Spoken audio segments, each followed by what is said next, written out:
Assalamualaikum warahmatullahi wabarakatuh. Apa kabar nih teman-teman sekalian? Dengan saya Sania Putri Kamila, kita bertemu di podcast dalam bahasan perkembangan sosial emosi pada anak. Teman-teman perlu tahu nih bahwa sosial emosi yang akan kita bahas kali ini sangat terkait dengan yang namanya kemampuan untuk memotivasi diri sendiri dan bertahan menghadapi frustasi diri sendiri. Nah, sebelumnya kita harus paham dulu nih, apa sih emosi itu? Apakah emosi itu hanya rasa marah yang sering kita rasakan tuh? Di saat ada sesuatu hal yang kita tidak sukai, biasanya kita mengekspresikan diri dengan marah. Daripada kita menebak-nebak, saya jelaskan sedikit ya tentang emosi tersebut. Secara sederhana, emosi merupakan kegiatan pada diri seseorang yang disertai warna efektif baik pada tingkat lemah maupun tingkat yang luas. Nah, perkembangan emosional anak juga bergantung pada kecerdasan emosionalnya. Makin tinggi kecerdasan emosional seorang anak, maka makin baik pula tingkat perkembangan si anak tersebut. Kematangan emosional anak sesuai dengan tahap perkembangannya sangat penting untuk dilatih agar dampaknya dapat dirasakan oleh mereka di masa yang akan datang. Perkembangan sosial merupakan perkembangan tingkah laku pada anak, di mana anak diminta untuk menyesuaikan diri dengan aturan yang berlaku dalam lingkungan masyarakat. Dengan kata lain, perkembangan sosial merupakan proses belajar anak dalam menyesuaikan diri dengan norma, moral, dan tradisi dalam sebuah kelompok.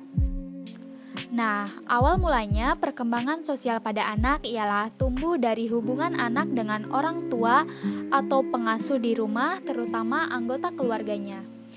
Tanpa disadari, anak mulai belajar berinteraksi dengan orang di luar dirinya sendiri, yaitu dengan orang-orang di sekitarnya.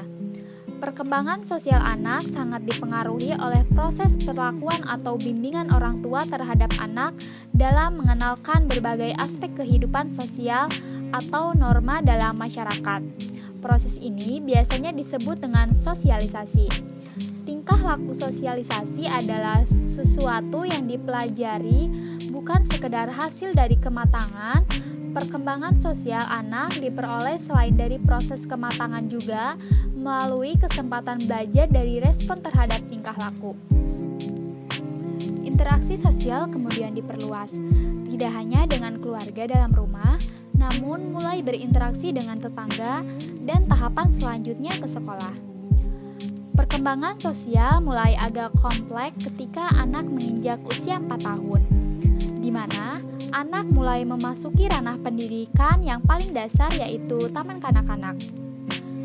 Anak usia TK 4-6 tahun, perkembangan sosialnya sudah mulai berjalan. Hal ini tampak dari kemampuan mereka dalam melakukan kegiatan secara berkelompok. Kegiatan bersama berbentuk seperti sebuah permainan.